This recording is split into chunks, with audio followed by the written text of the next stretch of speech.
Welcome to Words Matter, the podcast where we explore the transformative power of language and how the words we choose shape our lives.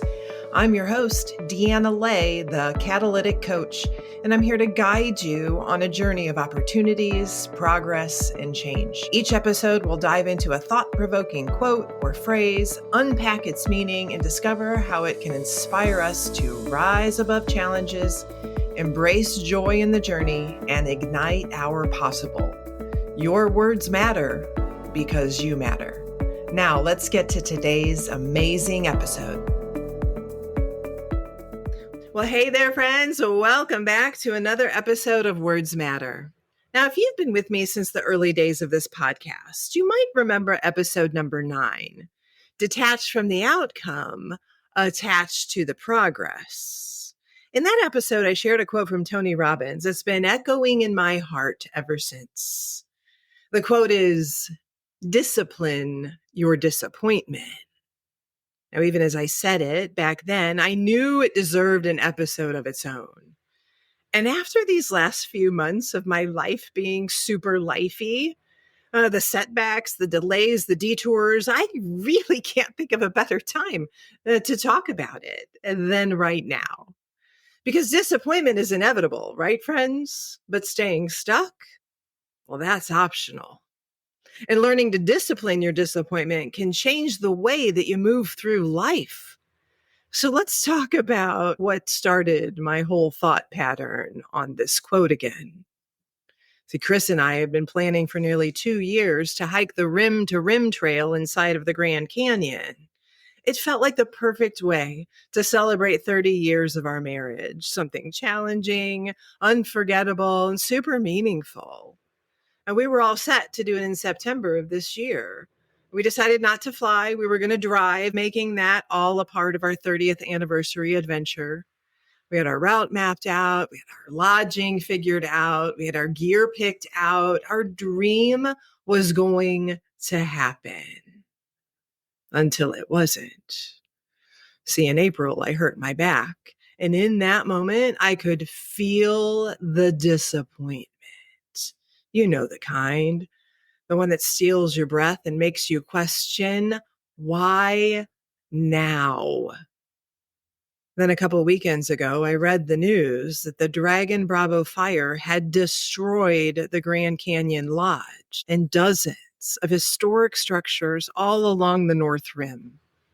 The North Rim is closed for the rest of this year, and all the inner canyon trails, including the very ones we would have hiked as of the recording of this podcast, they're closed indefinitely too.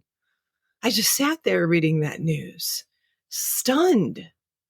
What we would have done, we couldn't have done, not even if we tried. And in that still moment, Tony Robbins' other teaching landed on me in a way that it never had before. Life is always happening for us, not to us. And here's the thing about disappointment. It's just a gap.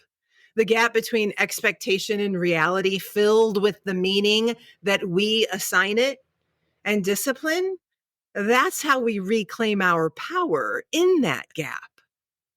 We often think of disappointment as a punishment or a restriction, but that doesn't have to be it, friends. Discipline can be the highest form of self-love. It's the choice to care for your future self, even when your present self is hurting. It's saying, I refuse to let this setback define me. I will not hand the pen of my story to disappointment. And to discipline your disappointment means that you don't let it become the leader. You don't let the letdown write the next chapter of your story. I've had plenty of practice in this lately, friends. I've had to discipline my disappointment a lot. One health issue after another. First my back, then my frozen shoulder, TMJ, a rib that wouldn't stay, that turned into costochondritis, which led me to tweaking my back again. I have this constant sense that there aren't enough hours in the day, especially to connect with the people who mean the most to me. Thinking my first book, Rooted, Your 30-Day Journey Toward Whole Self-Health, would be ready to launch August 1st, only to realize that editing takes a lot longer than you hope. And even the summer heat here in St. Louis has everything outdoors feeling like a battle against heat stroke. Now, I could for sure camp out in all of that disappointment. I can for sure let it become my story. But disciplining my disappointment means that I'm committed to doing 3 things, and you can do these 3 things too. First, I feel it, I name it, and then I frame it. See, I refuse to ignore my disappointment or to sugarcoat it. I let myself feel it. I give it a name, and then I reframe it. I ask, if life is happening for me, what could this be protecting or preparing me for? Then number 2, I shift to what I can control. I can't control fires or closures. I can't control the speed in which my body heals, but I can control my response. I can focus on planning something new, tending to my health, and keeping my mind in a place of gratitude. And number 3, I can choose to move forward. When the disappointment of not being able to hike the Green Canyon happened, we had a long conversation and chose to replace it with something we could look forward to. So the new plan, our hashtag Epic30, it's become a living reminder that life is still filled with adventure.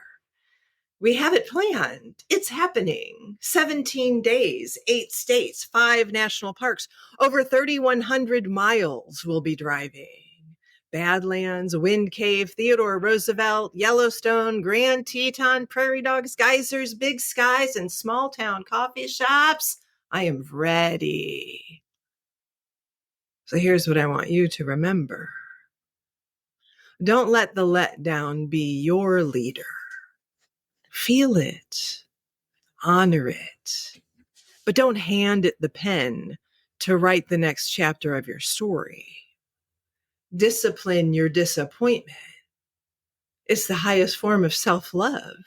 It keeps your heart soft when life feels harsh, and it keeps you moving when everything in you wants to stop. Because life will hand us detours, friends. There will be canceled trips, missed milestones, delayed dreams, and seasons where nothing seems to go as planned. But every time we choose to discipline our disappointment, we choose to believe in something bigger than the setback. We choose to see life as happening for us instead of to us. And that's where our story shifts. That's where healing happens. And that's where hope lives. Friends, the words we see and read, the words we hear, and the words we say to ourselves and about what we're doing and how we're doing it, they all matter. Your words matter because you matter. Have a great day. Thank you for joining me on this episode of Words Matter. I hope today's message inspired you to embrace opportunities, make progress, and create meaningful change in your life. Remember, every word you speak, especially to yourself, has the power to shape your journey and ignite your possible. If you enjoyed this episode, don't forget to subscribe, leave a review, and please share it with someone who needs to hear this message today. Let's keep the conversation going, friends. Connect with me on social media or visit my website at deannaley.com for more inspiration and tools to help you rise and ignite your possible. Until next time, remember, your words matter because you matter.